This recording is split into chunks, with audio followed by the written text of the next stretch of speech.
ketakutan itu manusiawi. Tetapi jawaban terhadap ketakutan bukan ngambek. Jawaban terhadap ketakutan bukan kabur.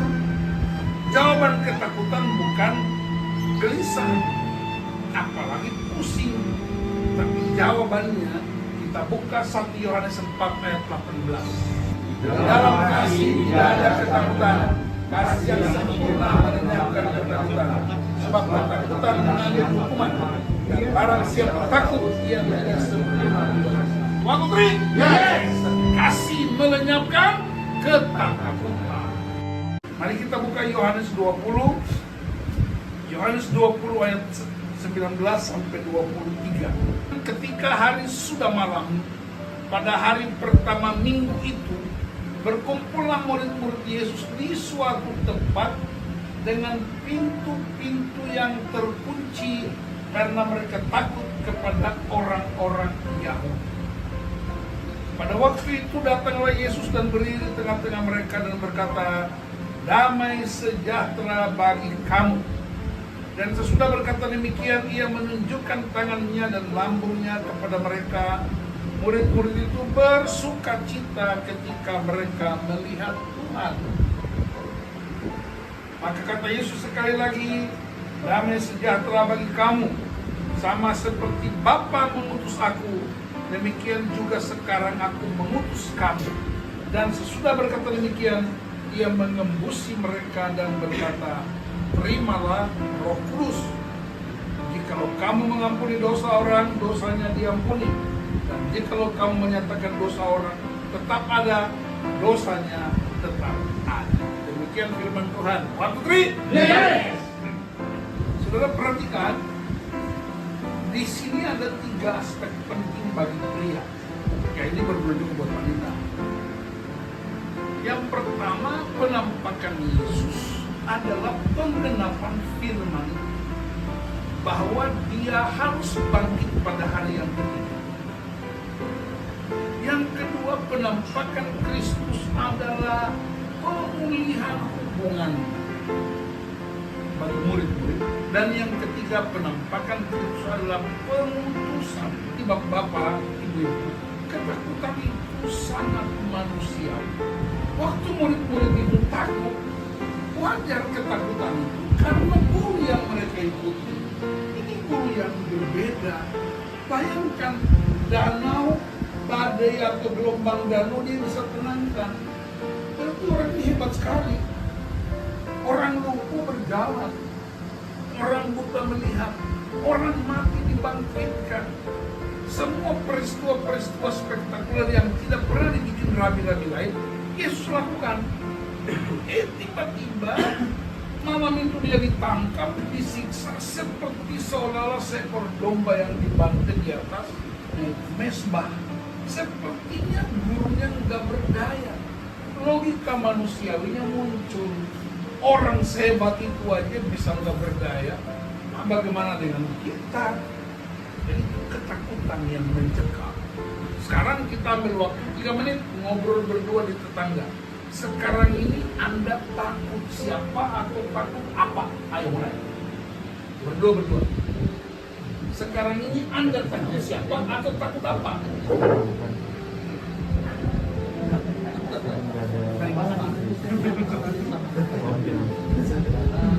Ngobrol terbuka aja, ngobrol terbuka. Ibu-ibu juga boleh. Sekarang ini Anda takut siapa atau takut apa?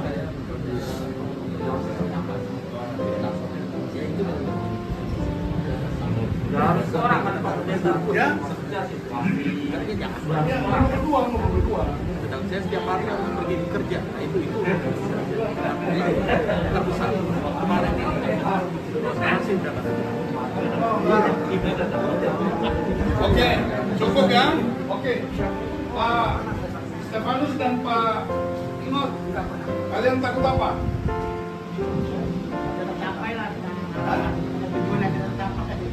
Takut tujuan tidak tercapai. Mesti konkret, misalnya takut tidak makan, atau takut tidak dapat uang. Jadi kalau tujuan tidak tercapai itu masih angan-angan. Pak, orang takut apa kalian berdua? Mati. Takut mati. Pak Yonatan sama Pak Denny, takut apa? Kalau saya Pak, karena tiap hari apa yang hari ini apa yang terjadi? Takut hari ini apa yang akan terjadi. Apa yang terjadi? Pak Rin sama Pak Joni, takut apa kali? Saya takut COVID Pak. Takut COVID. Pak Denny sama Pak Luhut, takut apa? Kami tadi sepakat takut sama Tuhan aja. Kalau Tuhan nggak ada bersama kami, rasanya kok semuanya jadi berantakan. Ini rohani banget ya. Bagus sama Pak Jon. Takut istri. Takut masa depan. Pak Jon itu kayaknya takut istri. Saya takut juga diri saya sendiri Pak. Pak Leo sama Pak Buce, takut sakit Pak. Takut sakit. Pak Leo takut apa? Ya sama Pak. Takut kalau sakit. Oh Pak Leo itu dia takut dulu dengan Pak Buce. Ya, jadi kita mesti jujur, takut apa? Oh ada yang takut masa depan. Kok ada yang bilang takut debt collector ketuk pintu? Takut anak-anak hidupnya nggak benar, ya kan? Takut kebutuhan ekonomi tidak tercukupi dalam bulan ini. Takut cicilan belum tepat waktu jatuh tempo lewat. Itu ketakutan. Ini yang kawan yang cicil kok pada ketawa. Itu banyak cicilan. Nah ketakutan itu bisa membuat kita murid-murid ini apa waktu takut masuk ke dalam rumah dan mengunci pintu. Sekarang lanjut diskusi. Kalau Anda udah takut begitu, bikin apa aja? Selama waktu takut bikin apa? Ada yang kunci pintu di kamar, marah istri, lari ke mall, ayo cerita. Waktu takut bikin apa? Kalau murid-murid takut, masuk ke pintu.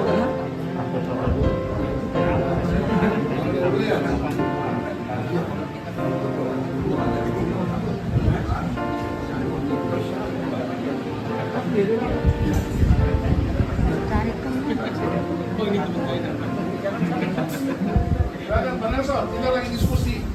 Selama ini takut apa? Diskusi berdua. Terus kalau takut bikin apa? Kalau murid-murid takut masuk rumah kunci pintu. Oke, silakan.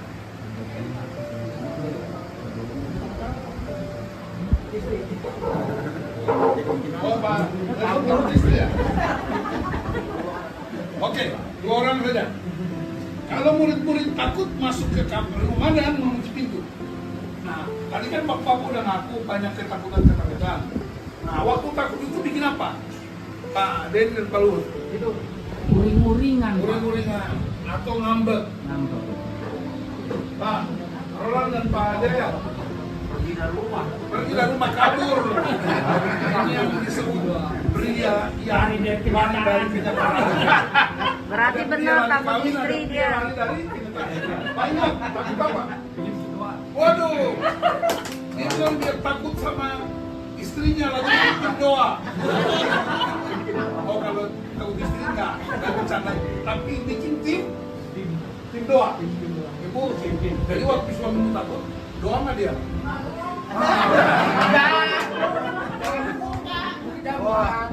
Jangan, saya nggak bahas rencana ke depan. Tapi selama kita takut itu bikin apa aja. Kan murid-murid takut bikin apa? Masuk ke kamar kunci pintu. Tadi grup ini bilang waktu takut mereka uring-uringan. Ini bilang takut keluar dari rumah. Ya kan? Waktu takut bikin apa? Ya berdoa Pak. Berdoa. Kan pada ini saya percaya kalau Pak Ilham saya belum percaya. Pak Joni? Gelisah nih. Gelisah itu cari Ibu Lisa. Beres. Kalau Anda gelisah cari Lisa alias istri. Bagus. Dan Pak Jon, waktu takut bikin apa? Bikin pusing. Dengar saya beritahu. Ketakutan itu manusiawi. Tetapi jawaban terhadap ketakutan bukan ngambek. Jawaban terhadap ketakutan bukan kabur. Jawaban ketakutan bukan gelisah. Apalagi pusing. Tetapi jawabannya kita buka 1 Yohanes 4 ayat 18. Dalam kasih tidak ada ketakutan. Kasih yang sempurna melenyapkan ketakutan. Sebab ketakutan mengandung hukuman. Dan barang siapa takut, ia tidak sempurna. Waktu tri? Yes! Ternyata cara menyelesaikan ketakutan ialah kasih. Nah, pertanyaannya, siapakah kasih itu? Kasih bukan apa itu kasih, tetapi siapa itu kasih? Kasih adalah Kristus. Nah, karena statement pria ialah kesempurnaan seorang pria dan keserupaan dengan Kristus adalah hal yang sama. Wah, putri? Yes. Coba ikuti saya. Kesempurnaan seorang pria dan keserupaan dengan Kristus adalah hal yang sama. Nah, kalau begitu karena Kristus datang melenyapkan ketakutan, maka pria-pria yang serupa dengan kepalanya Kristus, dia harus hadir dan melenyapkan ketakutan. Bilang amin. Amin. Maka istrimu tidak akan takut menghadapi masa depan. Dia tidak akan takut melihat piring-piring yang kosong. Dia tidak akan takut melihat kompor gas yang belum menyala. Dia tidak akan takut kalau suaminya belum pulang. Karena ketika suami pulang, Kristus sedang melawat rumah itu. Karena kesempurnaan seorang pria adalah sama dengan keserupaan Kristus. Dan 1 Korintus 11 ayat 3 berkata, kepala pria adalah Kristus. Maka ketika pria hadir di rumah, hadir di gereja, hadir di mana saja, dia selalu mendatangkan damai sejahtera. Bilang amin. Nah, jadi kalau Anda pulang ke rumah, sampai di rumah istri masih marah-marah, ya udah wajar lah, dia punya dompet sudah mulai kosong. Dan kalau istri mulai ngomong-ngomel sana sini nggak karu-karuan, sadarlah itu uang belanja sudah mulai tipis. Dan ketika dia benar, bagus, itu pengakuan yang jujur. Dan kalau dia udah begitu, bapak-bapak jangan marah, jangan bentak dia, tapi mulai peluk dia, mama tenang, ada tenang apa? Namanya makan tenang itu. Tenang. Nah, kalau istri udah nggak bisa lagi, dia marah-marah, dia ambil air putih, dia siram ke wajah Anda, tepuk dada dan berkata, berbahagialah pria yang dia niaya karena kebenaran, sebab mereka yang punya kerajaan Allah. Amin. Amin. Waktu itu, yang disebut damai sejahtera. Paleo, amin. Aminnya kayaknya nggak yakin ya. Saya khotbah semangat ini bukan karena pria, karena itu masakannya menjadi menggoda untuk mengalihkan fokus, jangan sampai gafok, kata Ibu Pendeta ya, jangan gagal fokus gara-gara ciuman itu. Tapi kalau Anda cium makan, siapa yang cium makan hari ini? Semua berarti Anda sehat. Kalau yang tidak cium berarti kopi.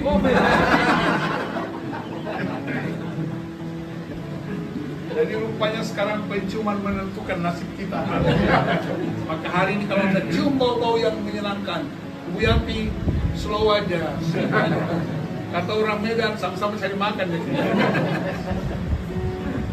Jadi saudara-saudara, saya ingatkan, takut itu manusiawi, tetapi takut tidak boleh menguasai kita. Amin. Nah, karena itu cara mengatasi takut ialah kasih. Damai sejahtera. Dari mana sumbernya? Kristus. Karena kita berconnecting langsung dengan Tuhan. Satu kali saya bertelepon dengan Pak Luhut. Kami lagi bicara-bicara, saya bilang, Pak, kita berdoa. Waktu berdoa itu putus komunikasi karena sinyal. Lalu di handphone saya tertulis reconnecting. Saya tidak putus, saya doa terus. Walaupun Pak Luhut nggak dengar suara saya, karena udah reconnecting. Dan di pikiran saya apa? Pak Luhut nggak dengar suara saya, tapi kan kurang dengar. Dia reconnecting karena sinyal, tapi sama Tuhan nggak pernah reconnecting. Amin. Makanya kalau sama Tuhan nggak pakai pulsa, amin. Doa, takut doa, amin. Tuhan, aku takut. Kok bisa? Yesus sendiri teman semani. Dia bilang, Bapak, aku takutnya. Yesus saja takut, masih kita gak takut. Taman Getsemani itu Yesus bilang, apa? Sampai dia sampai gemetar. Dia takut apa? Dia nggak takut mati. Jadi yang takut mati betul. Dia nggak takut maut itu, tapi dia takut murka Allah kena umatnya. Dia takut kalau murka Allah itu menimpa umatnya. Jadi dia takut. Dan Yesus mengalahkan kerajaan maut. Bilang amin. Amin. Memang sekarang ini yang mematikan karakter kita kan gadget. Yang mematikan hubungan suami istri kenapa? Gadget kita. Yang mematikan hubungan orang tua anak apa? Gadget. Anak-anak lebih utama gadgetnya daripada bapaknya. Bapak main gadget dan lupa dengan istrinya. Kita main gadget dan lupa firman. Apa artinya? Hidup dengan Kristus bukan dengan gadget. 1, 2, 3. Yes. Kenapa lagi ya, Rob? Haleluya. Tidur dengan Roh Kudus, jangan tidur dengan handphone. Amin Pak Ronald. Amin. Ya kita harus jujur. Anak-anak lebih cinta kepada gadgetnya kan, internetnya. Kalau mama panggil, dia banting-banting kaki, dia bikin mulutnya kemana, mama bikin repot aja, mama kampungan amat, mama ketinggalan zaman. Yang beli gadget itu kan kita, kan bukan mereka yang beli, mereka kan nggak ada uang. Bapak main dengan gadget di meja makan, istri lagi makan, lagi berjuang, bukannya bantu angkat galon ke cuci piring ke, main handphone terus. Yang ketiga, kenapa Yesus melakukan pemulihan atau penampakan? Karena dia mengutus murid-muridnya. Amin. Nah, pertanyaan kritisnya ialah bagaimana supaya kehadiran saya di rumah mendatangkan damai sejahtera? Kan Kristus tidak kelihatan, tapi akan kelihatan. Maka respons kita, katakan respons. Respons itu yang menentukan. Coba ikuti saya, bukan benar atau salah, tetapi respons. Anda, bapak nggak usah mikir nggak kasih uang buat istri itu soal belakang. Wanita-wanita juga tahu kok kemampuan kita. Mereka juga tahu kok kita naik sepeda motor. Mereka juga tahu kok kita pakai helm. Mereka tahu kita kehujanan. Tapi yang paling aman buat istri sama anak-anak ialah mereka merasa damai. Kalau papa pulang mereka bilang haleluya dia udah pulang. Soal dompet itu biasanya bukan ketiga, yang penting bapak udah pulang. Amin Pak Ronald, bapak paling senyumnya kurang mantap. Amin Ibu Diana. Jadi pastikan bahwa istri anak-anak seperti Kristus mengunjungi murid-murid. Waktu kami pulang ke kampung saya naik kapal laut speedboat yang muat kira-kira 30 orang. Itu pas angin musim barat jadi gelombangnya cukup kencang. Lalu tiba-tiba Ibu Nana tanya saya, Pak, nggak ada jalan lain lagi? Cuma ini, karena datang ke kampung itu harus lewat laut, nggak ada jalan lain. Jadi Ibu Nana langsung pegang tangan saya, Pak, nggak ada jalan lain. Saya bilang ada. Kenapa nggak naik itu aja? Ada. Yaitu apa? Kolam renang. Hanya satu-satunya tempat kita gelombang ialah kolam renang. Mana ada laut nggak ada gelombang? Mana ada kehidupan tanpa problem? Ada problemnya, tapi kita yang mengendalikan problem itu karena kita punya Kristus. Amin. Bayangkan ini 1 minggu ini kan kebangkitan Kristus. Suasananya 40 hari loh. Setelah Yesus bangkit, dia butuh 40 hari, kisah 1 ayat 3. Selama 40 hari, terus Yesus berulang-ulang menyampaikan tentang kerajaan Allah. Kenapa berulang-ulang? Ada 3 alasan 40 hari berulang-ulang. Coba ikuti saya. Karena yang pertama penting, bilang. Katakan berita itu penting. Yang kedua karena Anda sering lupa, kasih tahu. Makanya diulang 40 hari. Yang ketiga coba taruh jari telunjuk di kepala. Tekan agak keras. Rasa apa? Sakit batu. Bilang karena kepala batu. Maka jangan tikuk, ulangmu. Nah jangan marah. Karena istri ulang-ulang. Itu karena Anda kepala batu. Pak, mati lampu di kamar mandi. Tak. Pak, itu lampunya mati. Sok. Jadi namanya tarso. Marpau. Tarso Sidue. Karena kita suka menunda. Jadi kalau istri cerewet, itu bukan karena dia dilahirkan cerewet, karena pria lambat bikin keputusan, pria lambat bertindak. Makanya butuh 40 hari supaya dipulihkan kebiasaan buruk jadi lebih baik. Bilang amin. Jadi karena itu kita diutus kemana? Nggak usah pikir Afghanistan, nggak usah pikir India, nggak usah pikir Gorontalo, nggak usah pikir ke Sumatera Utara, nggak usah pikir ke Tanah Karo, nggak usah pikir ke Tanimbar. Pertama-tama dia utus kita kemana? Saya mau tanya, Yesus pertama kali datang ke murid-murid di mana? Di lapangan terbuka, di bukit-bukit, di tempat bikin mujizat di 5.000 orang makan, atau di mana tempat pertama Yesus datangi? Rumah. Bilang sama sebelah, rumahmu itu yang penting. Haleluya. Amin. Yesus datang pertama kali mengunjungi murid-murid di dalam rumah. Berarti damai sejahtera mesti basisnya di rumah. Dan kalau rumah kita udah penuh damai sejahtera, pasti menyebar ke tempat yang lain. One, two, three. Yes. Jadi kesimpulan kita hari ini, yang pertama, takut manusiawi, tapi takut dikalahkan dengan kasih. Sumber kasih ialah Kristus, dan kepala pria adalah Kristus. Maka prialah yang menampakkan Kristus bagi keluarga, bagi komunitas. Sehingga di gereja kita datang ke gereja, jangan sampai ada yang buang muka, nggak takut lagi. Kalau orang buang muka, kita kasih muka aja. Ya, nggak perlu ya. Kalau ada orang buang muka, bapak yang kasih muka. Ngapain juga ikut-ikutan buang muka, nggak usah. Lebih baik buang sampah daripada buang muka. Amin. Kalau ada orang nggak mau senyum sama kita, senyum aja sama dia. Karena batu yang keras itu kalau air itu netes berkali-kali, bertahun-tahun, pasti juga batunya akan berubah. Oh, jadi kasih melenyapkan ketakutan. Karena itu terimalah Roh Kudus, kata Yesus. Dihembuskan Roh Kudus itu membuat mereka pulih kembali, hidup kembali, dan mereka mulai menunggu. Begitu Roh Kudus dicurahkan, orang Ambon bilang sengal lawa. Begitu Roh Kudus dicurahkan, orang Papua bilang, wih. Coba semua bilang, wih. Ulang. Kalau saya bilang Roh Kudus dicurahkan, semua begini. Roh Kudus dicurahkan, tangannya. Roh Kudus dicurahkan, rata. Tidak ada satu pun yang bisa menghalangi kuasa ini. Amin. Dan biar orang murid-murid mulai memenangkan jiwa, banyak orang menyerahkan diri. Karena itu jangan kunci engkau di rumahmu, karena ketakutan akan menghancurkan engkau. Tapi keluar dari rumahmu dan berdiri menyatakan kebenaran. Tuhan Yesus memberkati. 1, 2, 3. Yeah.